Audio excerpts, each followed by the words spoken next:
मालमत्तेचा वाद विकोपाला गेल्यानंतर काका व पुतण्यात जोरदार झटापट झाली। यातच 87 वर्षीय काकाने पुतण्यावर गोळी चालवली आहे। या प्रकारामुळे हिंगणा पोलीस ठाण्याच्या हद्दीतील गुंगाव परिसरात खळबळ उडाली होती। काका पुतण्या व पुतण्याचा मित्र यात जखमी झाले। नाना जगन्नाथ देवतळे असे काकाचं नाव आहे, तर प्रवीण चंद्रकांत देवतळे हा पुतण्या आहे।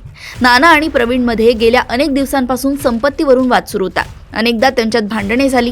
बुधवारी त्याच मुद्द्यावरून त्यांच्यात वाद झाला व काही वेळातच शिवीगाळीची जागा धक्काबुक्कीने घेतली। प्रवीण सोबतच त्याचा मित्र विजय मारावार हा देखील होता। प्रवीणने काकावर फावड्याने हल्ला करत जखमी केले। हे पाहून संतापलेल्या नानाने स्वतः जवळच्या बंदुकीने धाक दाखवला। प्रवीण व विजयने काकाला पकडण्यासाठी धाव घेतली, मात्र झटापटीत बंदुकीतून 2 गोळ्या चालल्या। एक गोळी प्रवीणच्या पाठीत लागली तर एक गोळी विजयच्या हाताला लागली। गोळीचा आवाज ऐकून वस्तीतील लोकांनी धाव घेतली। त्यांनी पोलिसांना माहिती दिली व तातडीने तिघांनाही दवाखान्यात नेले। पोलिसांनी घटनास्थळी जाऊन पंचनामा केलाय।